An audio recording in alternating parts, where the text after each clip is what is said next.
আজি ইয়াত আদ্য চাদ্য কৰাৰ বাবে মই অত্যন্ত সুখী হৈছোঁ, কিয়নো ইমান সুন্দৰকৈ আয়োজন কৰিছে।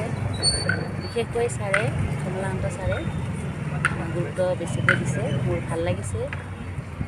কিন্তু যেতিয়াৰ পৰা দেউতাৰ আজি এমাহ পাৰ হ'ল, কিন্তু কোনো খবৰটো লোৱাই নাই, চাগে সময় নাই, সকলো ব্যস্ততাৰ দেউতাক পাহৰি গৈছে।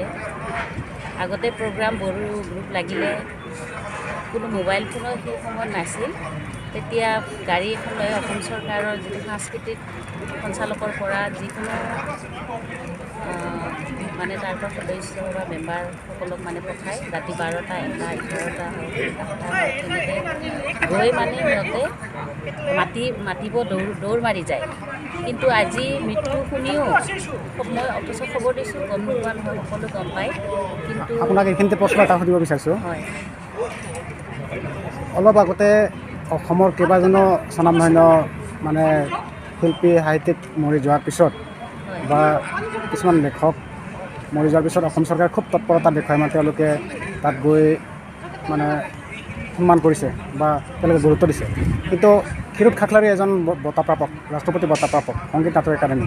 গতিকে এই ক্ষেত্ৰত তেওঁ বড়ো কৃষ্টিৰ কাৰণে গোটেই অসম তথা ভাৰত তথা গোটেই সমগ্ৰ মানে বড়ো জাতিৰ কাৰণে লাগিছে। গতিকে তেনে ক্ষেত্ৰত অসম চৰকাৰৰ কিবা কৰণীয় নাই নেকি? নাই, এতিয়ালৈ কোনো মানে খবৰ লোৱা নাই। সেইটো মই অত্যন্ত দুখী, কিয়নো চাগে সময় নাই চাগে খবৰ ল'ব। লগতে আৰু ভাবিছে পিছপৰ এখন দুখীয়া সমাজ, কিয় খবৰ ল'ব, তেনেকুৱা চাগে, ক'ব নোৱাৰোঁ কিয় পাহৰি গ'ল দেউতাক। সেইটো আৰু মই বিশেষ নাজানো চৰকাৰৰ কথা, কিন্তু কোনো খবৰ লোৱা নাই। মই সেইকাৰণে অত্যন্ত দুখ পাইছোঁ অন্তৰৰ পৰা। কিন্তু মই একো ক'ব নোৱাৰোঁ, মাত মাতিব নোৱাৰোঁ, মোৰ ইমান সাহসো নাই মাত মাতিবলৈ। কিয়নো আমি এজন শিল্পী হৈ থাকিম বুলি ভৱিষ্যতলৈকে ভাবিছোঁ। দেউতাৰ পৰম্পৰাবিলাক ৰাখিম বুলি ভাবিছোঁ।